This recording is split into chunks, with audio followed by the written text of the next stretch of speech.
इतना बड़ा देश है हमारा, 150 करोड़ लोग हैं हमारे। इतने बड़े लोगों को मेंटेन करने के लिए, एनर्जी सफिशिएंट बनाने के लिए हमें कितनी ज्यादा इलेक्ट्रिसिटी की जरूरत होती है। इस चार्ट को देखिए। इस चार्ट से ये पता चलता है कि हम कितना इलेक्ट्रिसिटी किस किस फॉर्म से बनाते हैं। बहुत सारे type of forms of electricity होती है। 61% ऑफ इलेक्ट्रिसिटी हम कोयले को जला के बनाते हैं अपने थर्मल पावर प्लांट्स में, जो कि बहुत ज्यादा ग्रीन हाउस गैसेस को एमिशन करती है, पॉल्यूट करती है। 15% ऑफ इलेक्ट्रिसिटी हम हाइड्रो से बनाते हैं, यानी कि पानी से, वाटर से बनाते हैं इलेक्ट्रिसिटी वाया रिवर, पॉन्ड्स और डैम्स बना के। 13% of energy renewable energy sector से आती है, यानी कि solar energy, wind energy, biogas energy. ये एक वैल्यू जो है 13%, ये एक अच्छा वैल्यू है, क्योंकि अगर हम 5 से 7 साल पहले का डेटा देखें तो ये वैल्यू 2 to 3% पे ही थी, और आज हमने 13% अचीव कर लिया है because of the good government policies and हम इंडियंस की good adaptability on renewable energy. चौथा जो फॉर्म ऑफ एनर्जी है नेचुरल गैस, वो accounts to 9%। And last nuclear energy. Nuclear energy सिर्फ 2 to 3% of the total energy production में हिस्सेदारी है। अगर मैं आपको एक शॉकिंग डेटा बताऊं तो न्यूक्लियर एनर्जी सबसे क्लीनेस्ट फॉर्म ऑफ एनर्जी है। इन जितने भी आपने 5 टाइप्स ऑफ एनर्जी देखे, इसमें nuclear energy is the cleanest. ये डेटा आपको ये दिखाता है कि कितना ग्रीन हाउस गैस का एमिशन होता है, किस सोर्सेस की वजह से होता है। तो 1 गीगावाट आवर्स ऑफ इलेक्ट्रिसिटी बनाने के लिए कितना ग्रीन हाउस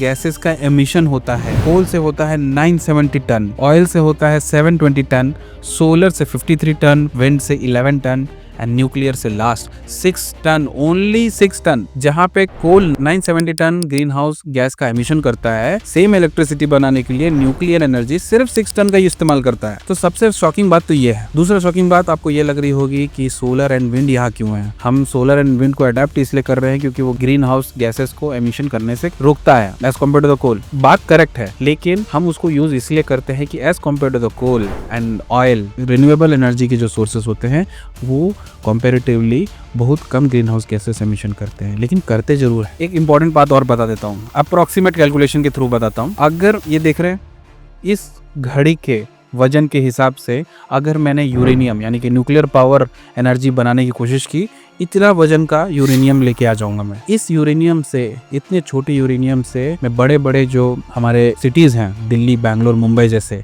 इनकी एक दिन की पूरी इलेक्ट्रिसिटी बना सकता है यूरेनियम और न्यूक्लियर एनर्जी। इतना पावरफुल होता है न्यूक्लियर एनर्जी। एक और चीज बता देता हूँ, 1 kg यूरेनियम 235 ले लीजिए, उससे जितनी एनर्जी बनती है उतनी एनर्जी को बनाने के लिए अगर हमको कोयले का इस्तेमाल करना पड़ा तो 27 लाख kg ऑफ कोयला को जलाना पड़ेगा। कितना बड़ा, अगर आप सोचिए कितना डिफरेंस है इन दोनों एनर्जीज में। सेकेंड सिचुएशन, हम आज के फैक्टर देखें तो एक चार्ट आप ये देखिए।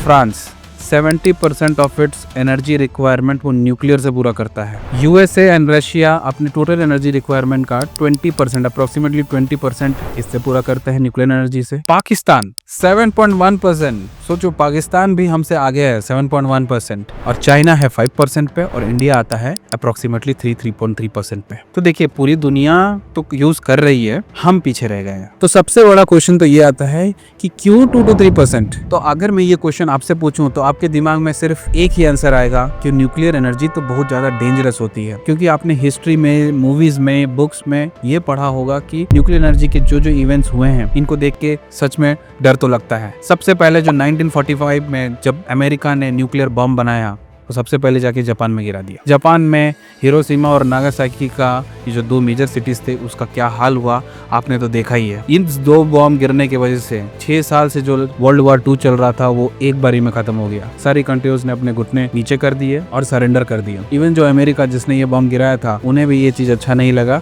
और वो भी इस वॉर को खत्म कर दिए। फिर एक मेजर इवेंट हुआ है 1986 में, जिसको हम चेरनोबिल भी कहते हैं। इस पे अच्छी मूवीज बनी है, नेटफ्लिक्स में भी मूवी बनी है, सोनी लिव पे भी है, अगर आप हो सके तो जाके देख सकते हैं। यहाँ पे क्या हुआ कि जो न्यूक्लियर पावर प्लांट था, चेरनोबिल इज ए लोकेशन जो उस समय के सोवियत यूनियन में था और आज के यूक्रेन में है। यूक्रेन जो लास्ट 2-3 साल से न्यूज में बना हुआ है, उस यूक्रेन में ये लोकेशन था जहाँ पे एक न्यूक्लियर रिएक्टर पावर प्लांट था। अब इस न्यूक्लियर पावर प्लांट में हुआ क्या, तो 2 एलिमेंट होते हैं जिनका नाम है बोरोन और कैडमियम। इन दोनों मटेरियल का इंजेक्शन किया जाता है, इससे न्यूक्लियर फिजन होती है, वो रुक जाती है। तो उसको, लेकिन इनका इंजेक्शन तभी करना होता है जब ये लिमिट में हो आपका न्यूक्लियर एनर्जी का जनरेशन।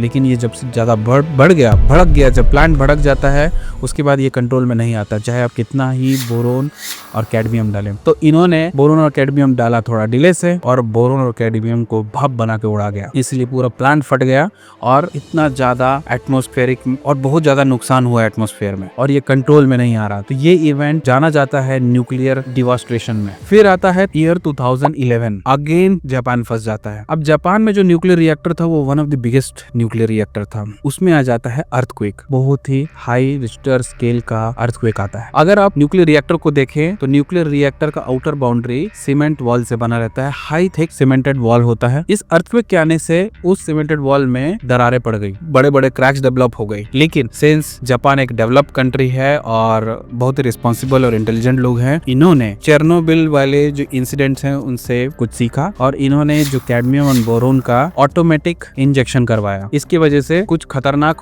होने से पहले ये न्यूक्लियर के जो एनर्जी का रिएक्टर है वो बंद हो गया, उसको कंट्रोल में लेके आ जा सके। लेकिन इनकी किस्मत इतनी फूटी है कि इस इंसिडेंट होने के कुछ दिनों बाद सुनामी आ गया। अब सुनामी का प्रॉब्लम यह है कि सुनामी का पानी बहुत हाई राइज होके इस रिएक्टर में घुस गया, लेकिन ये रिएक्टर से जो पानी अगर वापस इस समुद्र में चला जाता तो इस समुद्र का पूरा जो हमारे एक्वाटिक एनिमल्स है वो सारे के सारे मर जाते। इवन जो पानी पीता वहां से जो भी कुछ होता वो सालों साल हम यूज नहीं कर सकते, हमारा पूरा का पूरा समुद्र खराब हो जाता। अगेन जापान एक डेवलप कंट्री और स्मार्ट लोग हैं, इन्होंने एक ऐसी वॉल बना रखी थी कि पानी तो आ सकता है लेकिन जा नहीं सका। तो इन्होंने इस पानी को 10 साल तक रोक के रखा। 10 साल के बाद इनके प्राइम मिनिस्टर वहां पे आके मछली पालन करते हैं, और उसी मछली को उन्होंने खाया भी, दुनिया को दिखाने के लिए कि वी आर सेफ, हम लोगों ने दुनिया को बचा लिया है और हम न्यूक्लियर रिएक्टर और बना सकते हैं। तो अभी तक की वीडियो में तो आपने ये समझा कि न्यूक्लियर एनर्जी कितनी पावरफुल टाइप ऑफ एनर्जी है, लेकिन फिर भी हम 3 से 3.5% का ही एनर्जी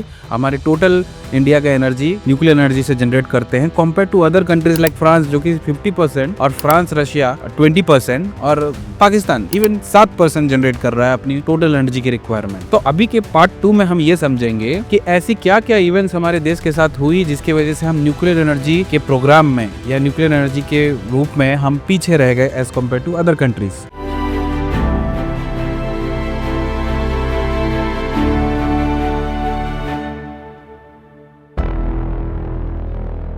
तो हमारे देश के one of the renowned scientist जो आज भी उन्हें माना जाता है, जिनका नाम है होमी जहांगीर बाबा। ये एक ऐसे साइंटिस्ट थे जो न्यूक्लियर प्रोग्राम में पहले से ही इनको नॉलेज थी, और इन्होंने तभी ये सोच लिया था कि अगर हमारे पास न्यूक्लियर बॉम्ब होगा तो दुनिया की कोई भी ताकत, कोई भी दुनिया में कोई भी देश हम पे अटैक करने का कभी नहीं सोच सकती। और दूसरा, अगर हमने न्यूक्लियर एनर्जी बना ली, इससे हमको दूसरे देश पर डिपेंडेंट नहीं रहना पड़ेगा। जैसे कि हमें ऑयल पे अरब कंट्रीज पर डिपेंडेंट रहना पड़ता है, गैस के लिए दूसरे कंट्रीज पर डिपेंडेंट रहना पड़ता है, और अभी तो आप देख लीजिए ईवी पे हम चाइना पे डिपेंडेंट रहते हैं। सोलर के जो छोटे प्रोडक्ट है, फर्स्ट एलिमेंट सिलिकॉन, उसके लिए भी हम चाइना पे डिपेंडेंट रहते हैं। तो हमें एनर्जी इंडिपेंडेंट भी बनना था और न्यूक्लियर बॉम्ब बना के एक स्ट्रेंथ भी बनानी थी। इस चीज को आगे लेके गए होमी जहांगीर बाबा जी। 1947 में सिर्फ 2 साल के बाद हमारा देश आज़ाद हो गया था, और होमी बाबा उस समय के जो प्राइम मिनिस्टर थे जवाहरलाल नेहरू जी, उनके पास गए और इन्होंने डिस्कस की न्यूक्लियर एनर्जी प्रोग्राम के बारे में, और उन्हें समझाया कि क्यों हमें न्यूक्लियर एनर्जी की जरूरत है। तब के प्राइम मिनिस्टर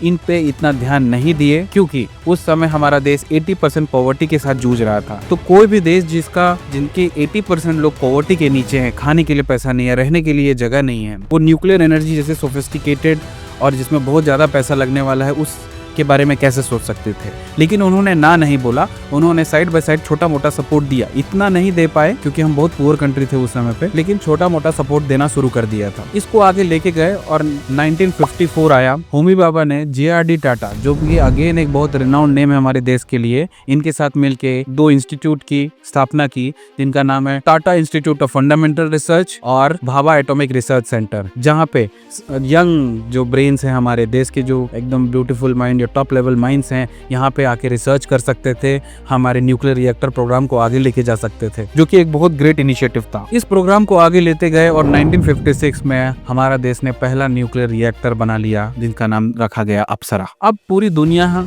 न्यूक्लियर बम बनाने की रेस में लगी हुई थी। फिर 1961 का समय आया और इंडिया ने 2 और न्यूक्लियर रिएक्टर बना लिए, जिसका नाम था तारापुर और साइरस। तो सबसे पहले मैं ये आपको बता देता हूँ कि न्यूक्लियर एनर्जी बनता कैसे है। तो न्यूक्लियर एनर्जी का सबसे स्मॉलर पार्ट है, जो बेसिक पार्ट है, वो है यूरेनियम।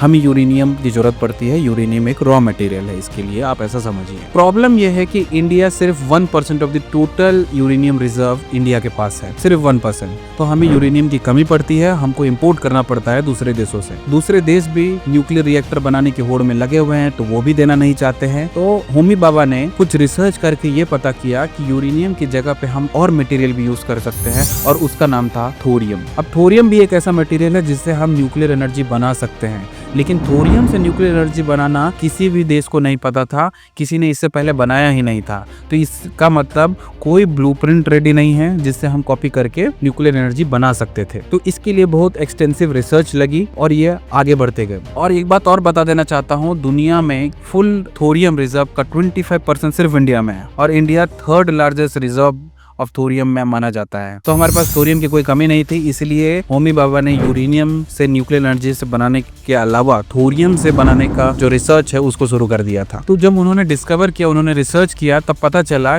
तो उन्होंने 3 स्टेज प्रोसेस का नाम दिया। अब इस 3 स्टेज प्रोसेस में हर स्टेज पे एक अलग अलग रिएक्टर लगता है, और हर स्टेज में हम लास्ट में थोरियम से यूरेनियम बना लेते हैं। तो इसमें मैं डीप में नहीं जाऊंगा, आप ओवरऑल समझिए कि 3 स्टेज का प्रोसेस बनाया, और उससे हम थोरियम से न्यूक्लियर एनर्जी बनाने का प्रोसेस बना रहे थे। लेकिन ये जो तीनों स्टेजेस है, इसके लिए अलग अलग रिएक्टर्स लगते थे। थ्योरेटिकली तो ये रेडी हो गया था, लेकिन प्रैक्टिकली अब इसे बनाना था और रिसर्च करना था। तो आ गया 1962, जहाँ पे इंडिया चाइना का वॉर हो जाता है। चाइना हम पे एक वॉर डिक्लेयर कर देता है। इसकी वजह से हमारा न्यूक्लियर प्रोग्राम पीछे चला जाता है। इससे जो भी हमको इकोनॉमिक लॉस होते हैं के बाद मात्र 2 से 3 साल बाद अगेन इंडिया पाकिस्तान का वॉर हो जाता है। जब इस वॉर से हम निकलते हैं, उभरते हैं, तो 1966 में 2 ऐसी बड़ी बड़ी घटना हो जाती है जिससे हमारा न्यूक्लियर प्रोग्राम और पीछे चला जाता है।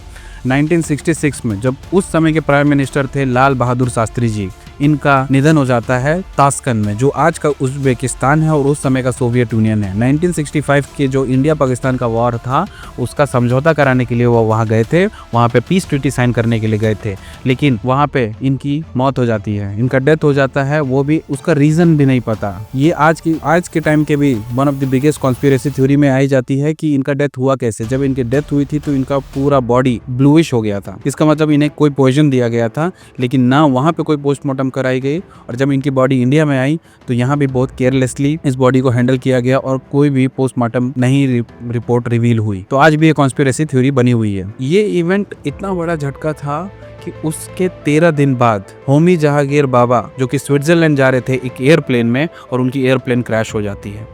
अब इस एक्सीडेंट से हमारा न्यूक्लियर जो एनर्जी का प्रोग्राम है वो बहुत पीछे चले जाता है, और ये भी एक कॉन्स्पिरेसी थ्योरी में मानी जाती है कि इनका डेथ हुआ कैसे। इसमें माना जाता है कि वेस्ट, पर्टिकुलरली जो यूएस है, इन्होंने ये चाल चली थी इनको मरवाने का। तो सिंस पूरी दुनिया ही इस न्यूक्लियर एनर्जी के प्रोग्राम की रेस में लगी हुई थी, सबसे पहले तो 1945 में यूएसए ने अपना बॉम्ब बना लिया था, शुरुआत तो उसी से ही हुआ था। 1949 में सोवियत यूनियन ने अपना न्यूक्लियर बॉम्ब बना लिया, 1952 में यूके ने बनाया, 1960 में फ्रांस ने बनाया, और लास्ट 1964 में चाइना ने बना लिया था। जैसे ही चाइना ने डिक्लेयर किया कि हम न्यूक्लियर बॉम्ब बना लिया, क्योंकि उन्होंने टेस्ट किया था, तो होमी बाबा ने भी बोला था कि सिर्फ मुझे 18 मंथ का समय चाहिए और हम लोग भी एक न्यूक्लियर बॉम्ब बना लेंगे। अब उसी के वजह से इन पे कॉन्स्पिरेसी की गई और जो हमारे प्राइम मिनिस्टर है होमी बाबा, इनकी डेथ हो गई। फिर आता है 1968 में जो 5 मेजर कंट्रीज हैं जिन्होंने अपना न्यूक्लियर बॉम्ब बना लिया था। अब पूरी दुनिया न्यूक्लियर टेस्ट करने के लिए आगे बढ़ी रही थी, तो इन्होंने एक ट्रीटी लेके आए जिसका नाम है नॉन प्रोलिफरेशन ट्रीटी, जो कि कहते हैं एनपीटी। इस एनपीटी का ये मतलब था कि अब जिन्होंने न्यूक्लियर बॉम्ब बना लिया है वो किसी पे अटैक नहीं करेंगे, और जिन्होंने अभी तक बनाया नहीं है वो कोई भी टाइप का टेस्ट नहीं करेंगे। अब ये इतनी स्टूपिड ट्रीटी थी, फिर भी इन्होंने कन्विंस कर दिया 191 कंट्रीज को, और 191 कंट्रीज ने इस ट्रीटी को साइन भी कर लिया, सिर्फ 3 कंट्री को छोड़ के, और वो 3 कंट्री है इंडिया, पाकिस्तान, इजराइल। इन्होंने ये 3 ट्रीटी साइन ही नहीं की। फिर एक बड़ा इवेंट हो जाता है 1971 का। आपको पता ही है, इंडिया पाकिस्तान की फिर लड़ाई हो जाती है, और वही एक समय था जिसमें बांग्लादेश पाकिस्तान से अलग हो गया था। जान के बहुत आश्चर्य होगा कि 1971 का जब लास्ट क्लास की लड़ाई चल रही थी, तब पाकिस्तान ने यूएसए से मदद मांगी थी, और यूएसए यूके को लेके अपना न्यूक्लियर सबमरीन लेके आ गया था इंडियन ओशन में कि इंडिया पे बम फोड़ने वाले थे, वो न्यूक्लियर बम। आप समझिए कि 1968 सिर्फ मात्र 3 साल पहले ही इन्होंने पूरी दुनिया से ट्रीटी साइन करवाई कि हम न्यूक्लियर बम नहीं छोड़ेंगे। अब भी मत बनाओ और हमने जो बना लिया हम भी कुछ नहीं करने वाले। कि सिर्फ 3 साल यूएसए किसी का सगा नहीं है।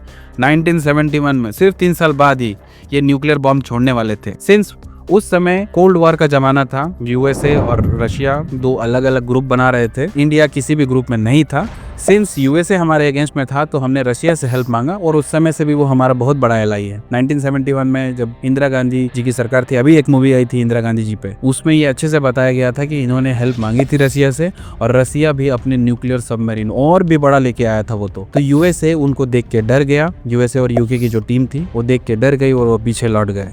अगर रशिया नहीं होता तो वो न्यूक्लियर बॉम्ब छोड़ देते। फिर आ गया 1973 और 1974 का एरा, जहाँ पे अरब स्प्रिंग वॉर हुई थी। आपको बता दूं छोटे में कि इजराइल पे जो नियरेस्ट 6 अरब कंट्रीज हैं, इन्होंने एक साथ मिलकर हमला कर दिया था। अब इस हमले की वजह से, इस लड़ाई की वजह से अरब कंट्रीज के पास सबसे बड़ा ताकत क्या है? इनकी ऑयल।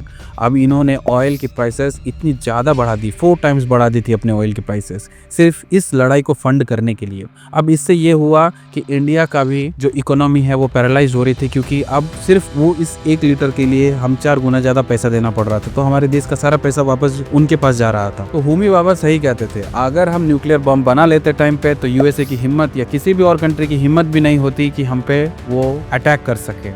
और अरब कंट्रीज जो कि वो अभी बात बात पे प्राइस बढ़ा देते हैं, उनकी भी हिम्मत नहीं रहती कि प्राइस बढ़ाएं, क्योंकि हम न्यूक्लियर एनर्जी से अपना सारा एनर्जी बना लेंगे। इसीलिए सोलर को ज़्यादा प्रमोट किया जा रहा है अभी। फिर कट थ्रू 1974, जस्ट अरब स्प्रिंग के बाद ही इंडिया ने अपना फर्स्ट न्यूक्लियर टेस्ट करते हैं। इसका नाम रखा जाता है स्माइलिंग बुद्धा। ये एक वॉर रिलेटेड न्यूक्लियर टेस्ट नहीं था, एक पीसफुल रिलेटेड था, इसीलिए इसका नाम स्माइलिंग बुद्धा रखा गया था। इस टेस्ट को करने के बाद वेस्ट की सारी कंट्रीज और वो जो मेजर 5-6 कंट्रीज थे, इन्होंने बहुत ज़्यादा बैकलैश किया इंडिया को और इंडिया पे ऑल टाइप के इकोनॉमिक सैंक्शंस लगाए। सबसे पहले तो इकोनॉमिक सैंक्शंस लगाए। दूसरा, इनको जो स्पेशल आइटम्स लगते हैं न्यूक्लियर रिएक्टर बनाने के लिए, इसकी पूरी की पूरी सप्लाई रोक दी। कोई भी दुनिया में इनको सप्लाई नहीं कर सकता था हमको। और नंबर तीसरा, जो कि कुछ साइंटिस्ट हमारे पे वर्क कर रहे थे, the scientist were from France and Canada, उन्होंने भी हमारा साथ छोड़ दिया और वो भी हमारा सपोर्ट नहीं कर रहे थे। अब जो इंडिया को करना था वो अपने दम पे, पूरी की पूरी अपने दम पे करना था। इवन छोटा सा चीज बनाना था तो वो भी अपने दम पे। कट थ्रू 24 साल के बाद 1998 में इंडिया ने फाइनली 3 अंडरग्राउंड न्यूक्लियर टेस्ट किए पोखरण में। पोखरण पे भी बहुत अच्छी मूवीज बनाई। तो यानी कि अगर आप न्यूक्लियर एनर्जी पे देखें तो मूवीज की तो लाइन लगी हुई है। तो आप अगर मूवी देखेंगे जॉन अब्राहम का, पोखरण पे मूवी बनी है, बहुत अच्छी मूवी है, आप भी देखिए। 1998 में 3 अंडरग्राउंड न्यूक्लियर टेस्ट करता है इंडिया और इंडिया दुनिया को बता देता है न्यूक्लियर बॉम्ब हमने भी बना लिया है। फिर इस पे यूएसए ने हमारे देश के ऊपर इकोनॉमिक सैंक्शंस लगाए कि हम और ज्यादा ना कर पाए, इसको पीछे रखें, लेकिन इससे कुछ हुआ नहीं। और आज का करंट सिनेरियो क्या है? अब ये तो रहा हमारी हिस्ट्री। अब हमारा करंट सिनेरियो ये है कि आज भी हम वो 3 स्टेज वाला न्यूक्लियर रिएक्टर नहीं बना पाए हैं। स्टेज 1 में आज हमारे पास 24 न्यूक्लियर रिएक्टर्स हैं। स्टेज 2 का खाली 1 न्यूक्लियर रिएक्टर है, वो भी हमने 2024 में ही बनाया है, पिछले साल ही। लेकिन जो 3rd स्टेज का न्यूक्लियर रिएक्टर है, जिसको थोरियम रिएक्टर भी कहते हैं, वो आज तक नहीं बन पाया है। अब इसका कोई अनुमान नहीं है कि ये कब तक बने, शायद 2035 तक बने। सिर्फ एक ही कंट्री है जिसने ये थोरियम रिएक्टर बनाया है एंड नो सरप्राइज, वो है चाइना। अब हम चाइना से तो मांग नहीं सकते और ना ही चाइना देने वाला है हमें ये थोरियम रिएक्टर, क्योंकि ये थोरियम रिएक्टर हमें मिलते ही हम एनर्जी सफिशिएंट हो जाएंगे। हमारा जो आज 3 से 3.5% का जनरेशन होता है एनर्जी फ्रॉम न्यूक्लियर एनर्जी, वो सीधा के सीधा 15% या 20% पे पहुंच जाएगा नेक्स्ट 5-6 ईयर्स में ही। डिपेंड कि हम कितने फास्ट इस रिएक्टर्स को बनाते हैं, कितना फंडिंग करती है गवर्नमेंट हम पे। अगर हम ये 3rd वाला टाइप का रिएक्टर नहीं बना पाते तो यूरेनियम को ही यूज करके हम अनुमान लगाया जाता है कि 2031, 2031, 2032 के आसपास में आज हम जो 3.3% का एनर्जी बना रहे हैं न्यूक्लियर से, वो 5% तक ही बच सकता है ज़्यादा से ज़्यादा। तो ये तो थी हमारी न्यूक्लियर एनर्जी के बारे में पूरी की पूरी डिटेल। इससे हमें ये लेसन्स मिलते हैं कि अगर हमारे पास न्यूक्लियर बॉम्ब पहले से ही बने होते तो कोई भी कंट्री, आज तक हमने जितनी भी जंगें लड़ी हैं, 3 तो पाकिस्तान के साथ, 1 चाइना के साथ, वो आज तक नहीं होती। दूसरी कंट्री जिनके पास पावर है, मतलब एनर्जी वाले पावर है, जैसे अरब कंट्रीज के पास है, चाइना के पास है, जिनसे हम ऑयल और गैस और सारे एनर्जी इंपोर्ट करते हैं, वो हमारी प्राइसेस बढ़ाने की नहीं सोचती, क्योंकि हम इससे तो फर्क ही नहीं पड़ता। तो आशा करता हूँ कि ये वीडियो में आपको सब कुछ समझ में आया होगा। अगर कुछ आपको समझ में नहीं आया तो आप कमेंट डाउन करके हमें बताइए और हमारे चैनल को सब्सक्राइब करें और इस वीडियो को शेयर कीजिए।